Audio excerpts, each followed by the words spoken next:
So I have an 11-year-old, and I got this addition to the family now, and she came after sobriety. My 11-year-old came before sobriety. So, as you're probably wondering, I had a lot of making up to do for being gone for so long.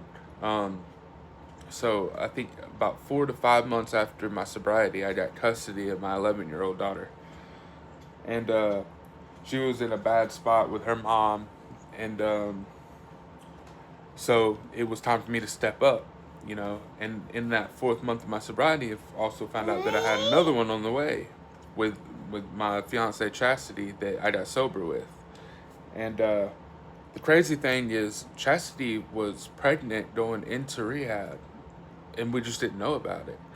So God does things in like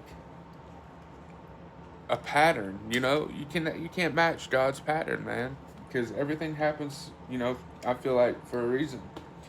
And a lot of you people that are in addiction, y'all know what it's like to not be there for your kids, because it's hard to be able to put your kids before drugs and addiction, It doesn't mean you're bad people. It means you're sick people, and that was something I had so much shame going into sobriety. And my 11-year-old let me have it, man. It was very hard connecting with her at first. But she was like, "You were never there for me," like, and I've heard all these bad things about you. Well, those bad things were not necessarily lies, they were probably true. Like, yeah, my daddy's beat up somebody in the Walmart parking lot, last week. She'd hear all kinds of things. My daddy's in jail again, just stuff like that. And it's so important to get a relationship with your kids as fast as possible,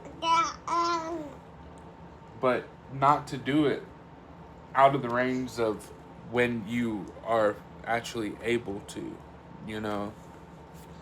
You need to get yourself stable before you get into their lives, because there was a lot of times where I would get stable for a couple months and then I'm back out there.